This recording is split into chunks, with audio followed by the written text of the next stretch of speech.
mar mondo mi kapo nono ni nitiere koda ote kotenre kod kihondo kechugo IBC weche manego bedne ing'eyo odiochieng' ma kawuono ka bende wengi duto te biro bede High Court mano mar yalo ng'ur ma bende nochwal koda jo Kenya 2 mano kotenre kod wach mar yiero e pacho ka gichugo commissioners gi jokanyo mage. Aparo ni ka thuolo no gi wach ni mogik mar mondo mi agonyi mar mondo mi dhi e tich manitimo. Agwero kamano nyamin koro we already to ni Justice Mugambi bro wachano ka obro chwalo stay orders or obro wacho otherwise. Gima nyaka wapar kaka jo Kenya,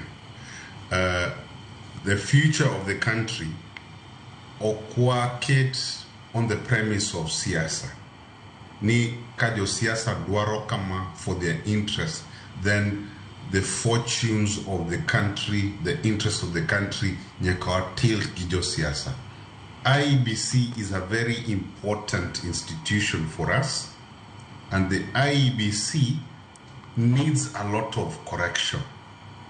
Now, after watch audit, Helef Khalifa Musiepna filed a case at the Supreme Court on the audit component of the IECT. Mokomane yo piny no neno kinyisoa embui last time mar some unauthorized entry or access to the ICT component. Gigo penjo go podnika.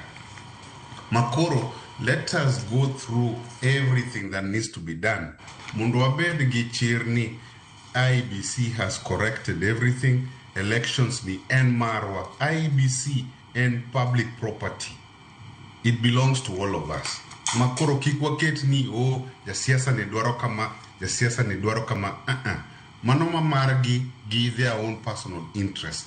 But the public interest, the interest for the whole country lies in